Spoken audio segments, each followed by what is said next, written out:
2024 ആ പൊട്ട സ്വഭാവം ഞാൻ കളഞ്ഞത്. പക്ഷേ ആ മടി അത്ര എളുപ്പമായിരുന്നില്ല പോവാൻ. കാവടിയാട്ടം കഴിഞ്ഞതിന് ശേഷം വലിയാലിക്കലിൽ വെച്ചാണ് പാമ്പാടി രാജൻ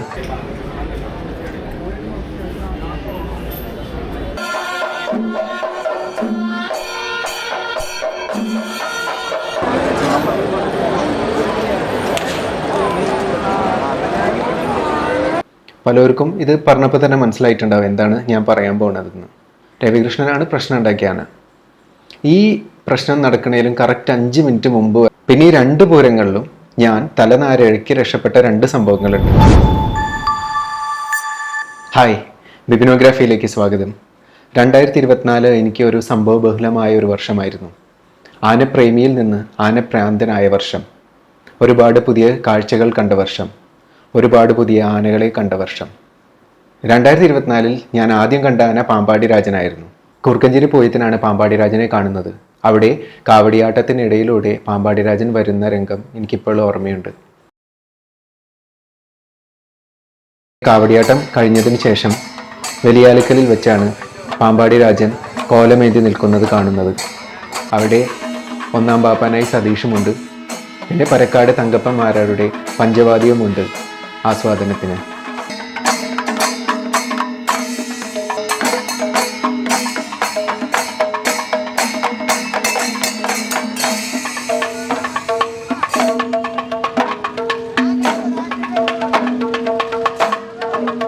പാമ്പാടി രാജൻ്റെ കുറച്ച് ഫോട്ടോകൾ ഞാൻ എടുത്തു.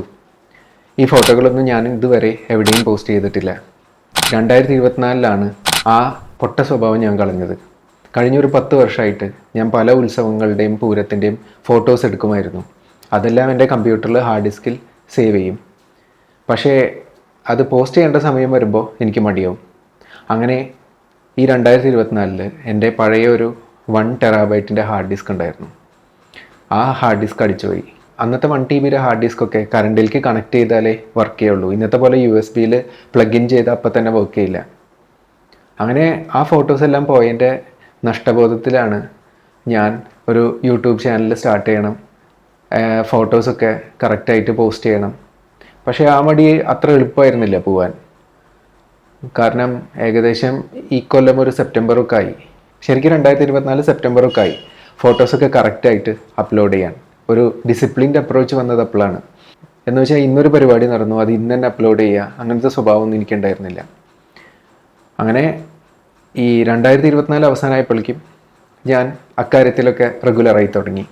എന്നാൽ വർഷാവസാനം കണ്ട ആന മീനാട് കേശുവും. മീനാട് കേശു വെറും 25 വയസ്സ് പ്രായമുള്ള ആനയാണ്. ഭാവിയിൽ എണ്ണപ്പെട്ട ആനകളുടെ ലിസ്റ്റിൽ കേശു ഉണ്ടാവുമെന്നത് തീർച്ചയാണ്.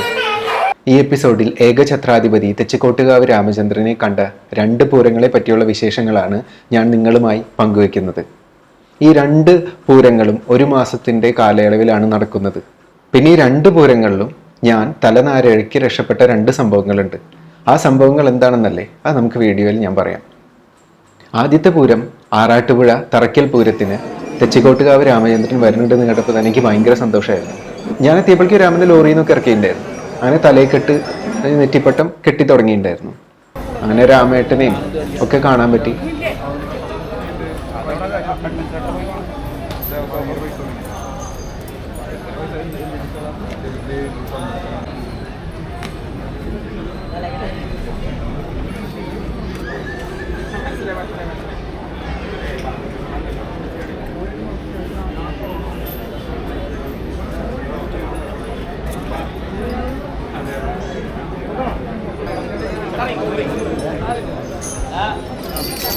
തെച്ചിക്കോട്ടുകാവ് രാമചന്ദ്രനെ രാമേട്ടനും കടുക്കൻ രാജേഷും കൂടി തിടമ്പേറ്റാൻ കൊണ്ടുപോവുകയാണ്.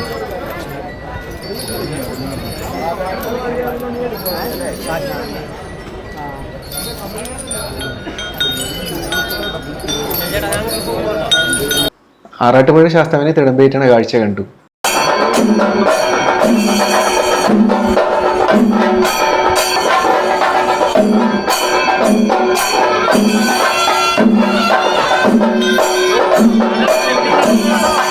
പിന്നെ എല്ലാവരും പറഞ്ഞ് കേട്ടിട്ടുള്ള കാര്യം എന്ന് വെച്ചാൽ രാമൻ തിടമ്പേറ്റുമ്പോൾ നിലത്ത് കൊമ്പ് കുത്താതെയാണ് തിടമ്പേറ്റ. ആ പ്രത്യേകതകളൊക്കെ കണ്ടു.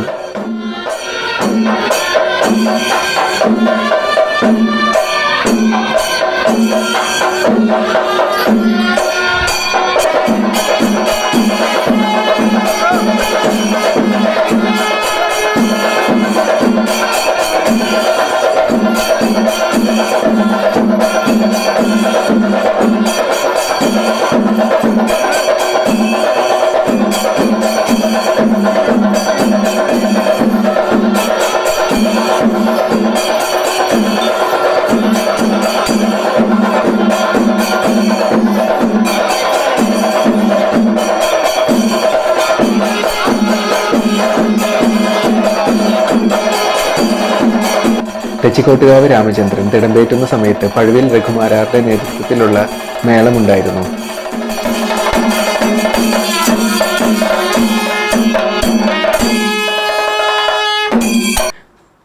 അന്ന് രാമൻ്റെ അത്ര നല്ല ഫോട്ടോസൊന്നും എനിക്ക് എടുക്കാൻ പറ്റിയില്ല. കാരണം ഇതായിരുന്നു എൻ്റെ മുമ്പിലുള്ള അവസ്ഥ.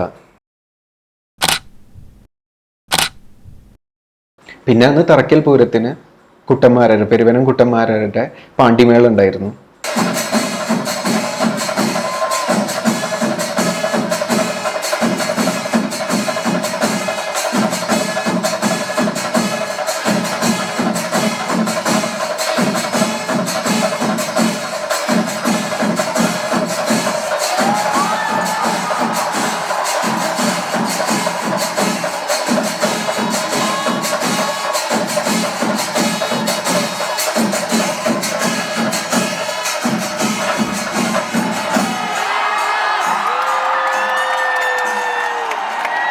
പിന്നെ പാണ്ടിമേള അധികം കാണിക്കുന്നില്ല. കാരണം 2024 കോപ്പിറൈറ്റ് ക്ലെയിം ചെയ്ത് സോണി എന്നെ വെറുപ്പിച്ച വർഷമാണ്. എപ്പൊക്കെ ഞാൻ മേള ഇട്ടുണ്ടോ അപ്പൊക്കെ കോപ്പിറൈറ്റ് തന്ന് വെറുപ്പിച്ചിട്ടുണ്ട്. അന്ന് ആ യൂനിസിസ് മ്യൂസിക് എന്ന് പറഞ്ഞാൽ വേറൊരു കമ്പനി ഉണ്ട്. അവരോട് കാര്യം പറഞ്ഞാൽ അവർ മനസ്സിലാവും, അവരാ ക്ലെയിം എടുത്ത് കളയും. ഇവരെ കൊണ്ട് ഭയങ്കര ശല്യമാണ്. അതുകൊണ്ട് തന്നെ ഞാൻ ഇക്കൊല്ലൊരു തീരുമാനം എടുത്തിട്ടുണ്ട്, അധികം മേളങ്ങൾ കവർ ചെയ്യുന്നില്ല. അതുകൊണ്ട് തന്നെ ഇപ്പം ഈ കാണിക്കുന്നതിൽ നമ്മളൊരു ചെറിയ ഭാഗം മാത്രമേ കാണിക്കുന്നുള്ളൂ.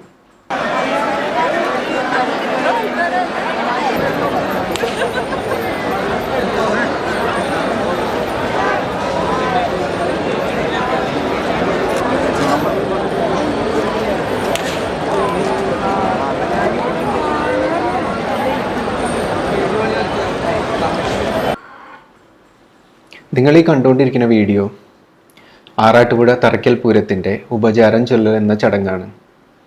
പലർക്കും ഇത് പറഞ്ഞപ്പോൾ തന്നെ മനസ്സിലായിട്ടുണ്ടാവും എന്താണ് ഞാൻ പറയാൻ പോകുന്നതെന്ന്. അവിടെ 2 ആനകൾ ഇടഞ്ഞിരുന്നു. പുതുപ്പള്ളി അർജുനനെ ഗുരുവായൂർ രവികൃഷ്ണനാണ് പ്രശ്നം ഉണ്ടാക്കിയ ആന. ഈ പ്രശ്നം നടക്കണേലും കറക്റ്റ് 5 മിനിറ്റ് മുമ്പ് വരെ ഞാൻ അവിടെ ഉണ്ടായിരുന്നു. ആ 5 മിനിറ്റിന് കറക്റ്റ് മുമ്പായിട്ട് എടുത്ത വീഡിയോ ആണ് നിങ്ങളിപ്പോൾ കണ്ടുകൊണ്ടിരിക്കുന്നത്. അപ്പോൾ ഞാനിങ്ങനെ വീഡിയോ എടുത്ത് ഹാപ്പി ആയിട്ട് നിൽക്കുകയാണ്. പക്ഷേ ക്യാമറ പെട്ടെന്ന് ഓഫായി. എന്നുവെച്ചാൽ ബാറ്ററി ഡ്രെയിൻ ഔട്ടായി. കാരണം 1 മണിക്കൂറിന് മേലെയുള്ള പാണ്ടിമേളം ഞാൻ വീഡിയോ എടുത്തിട്ടുണ്ടായിരുന്നു. അങ്ങനെ ഇത് ഓഫായി കഴിഞ്ഞപ്പോൾ എനിക്ക് ആകെ വിഷമായി. അത് കഴിഞ്ഞതിന് ശേഷവും ഞാൻ രവികൃഷ്ണൻ്റെ സൈഡിലാണ്, എനിക്കിപ്പോൾ ഓർമ്മയുണ്ട്, റൈറ്റ് സൈഡിൽ ആണ് രവികൃഷ്ണൻ നിന്നത്. രവികൃഷ്ണൻ്റെ സൈഡിൽ ഞാൻ ചെന്ന് നിന്നിരുന്നു. അപ്പോൾ കുറച്ച് നേരം നിന്ന് കഴിഞ്ഞപ്പോൾ എനിക്ക് ഭയങ്കര ക്ഷീണം ഉണ്ടായിരുന്നു. കാരണം ഇത്രയും നേരം അവിടെ ദേവസ്വത്തിൻ്റെ ബിൽഡിംഗ് ഉണ്ട്, ബിൽഡിങ്ങിൻ്റെ മേലെ നിന്നിട്ടായിരുന്നു അന്ന് വീഡിയോ എടുത്തത്. അപ്പോൾ ഭയങ്കര ക്ഷീണം ഉണ്ടായിരുന്നു. അപ്പോൾ എനിക്ക് തോന്നി ഇനിയൊരു ഈ ഒരു പരിപാടിയല്ലേ, അപ്പോൾ എന്തായാലും വീട്ടിലോട്ട് പോവാം. അങ്ങനെ ഞാൻ മന്ദാരംകടവ് വരെ നടന്നു. അവിടെയാണ് എൻ്റെ കാറ് അന്ന് ഞാൻ പാർക്ക് ചെയ്തിരുന്നത്. അങ്ങനെ കാറെടുത്ത് ഞാൻ ഡ്രൈവ് ചെയ്ത് ചെറിയ പാലം എത്തുമ്പോഴാണ് അറിയുന്നത് ഇങ്ങനൊരു സംഭവം നടന്നു എന്നുള്ളത്. ഈ സംഭവം ഒരു ജസ്റ്റ് മിസ് സംഭവം. അതാണ് ഞാൻ തലനാരഴയ്ക്ക് രക്ഷപ്പെട്ടെന്ന് പറഞ്ഞത്. അങ്ങനെ എനിക്കൊരു സ്വഭാവമുണ്ട്, വീഡിയോ എടുത്തെടുത്ത് ആനേരെ തൊട്ടടുത്തെത്തും. പിന്നെ എന്താ പറയുക, ചുറ്റുപാടുകളൊന്നും അറിയില്ല. അങ്ങനത്തെ ഒരു പ്രശ്നമുണ്ട് എനിക്ക്. അത് ഈ പറഞ്ഞ പോലെ ആ സംഭവം എൻ്റെ ക്യാമറ അന്ന് ഓഫായിട്ടില്ലെങ്കിൽ ഉറപ്പായിട്ടും ആ ആനേരെ സൈഡിലുണ്ടായേനെ. അപ്പോൾ എന്തെങ്കിലും ഇഞ്ചുറി എന്തെങ്കിലുമൊക്കെ പറ്റിയേനെ. അപ്പോൾ അങ്ങനെ ഒരു ഇവൻ്റ് എനിക്ക് കാണാൻ പറ്റിയില്ല. അത് ഞാൻ ദൈവത്തിനോട് നന്ദി പറയുന്നു. കാരണം നമുക്കത് കാണുമ്പോൾ ഒരു വിഷമല്ലേ, ആനിങ്ങനെ ഇടഞ്ഞോടുന്നതും അങ്ങനത്തെ ഒരു ചുറ്റുപാടും. പിന്നെ ഈ വീഡിയോ ഞാൻ യൂട്യൂബിൽ ഒരു സ്ഥലത്തും ഇട്ടിട്ടില്ല ഇതുവരെ. ഇതിപ്പോൾ ഞാൻ എൻ്റെ എക്സ്പീരിയൻസ് ഇങ്ങനെ ഷെയർ ചെയ്യാൻ വേണ്ടി ഒരു വീഡിയോ ഉണ്ടാക്കിയോണ്ട്. പിന്നെ ഇതിലൊരു തമാശ കാര്യം എന്താണെന്ന് വെച്ചാൽ, ഞാൻ വീട്ടിലെത്തിയപ്പോൾ വൈഫിനോട് ഈ കാര്യം പറഞ്ഞപ്പോൾ വൈഫ് സത്യം പറഞ്ഞാൽ വിശ്വസിച്ചില്ല. അവൾ പറഞ്ഞു വെറുതെ തള്ളാണ്ട് പോകാൻ പറഞ്ഞു. അങ്ങനെ ഈ വീഡിയോ ഞാൻ കാണിച്ചു കൊടുത്ത് അപ്പോഴാണ് ആൾ വിശ്വസിച്ചത്. കാരണം ഞാനൊരു കുഴപ്പമില്ലാണ്ട് വീട്ടിലെത്തിയല്ലോ. അപ്പോൾ അവിടുന്ന് ഏകദേശം ഒരു അരമണിക്കൂറിന് മേലുണ്ട് വീട്ടിലെത്താൻ. അതൊന്നാമത്തെ സംഭവം. പിന്നെ രണ്ടാമത്തെ സംഭവം, ഈ വീഡിയോ ഇഷ്ടപ്പെട്ടെന്ന് കരുതുന്നു. എങ്കിൽ ലൈക്ക് ചെയ്യാൻ മറക്കല്ലേ. ഇനിയും ഇതുപോലത്തെ വർണ്ണാഭമായ കാഴ്ചകൾ കാണാൻ ചാനൽ സബ്സ്ക്രൈബ് ചെയ്യുമല്ലോ. ബെല്ലൈക്കൺ അടിക്കാൻ മറക്കല്ലേ.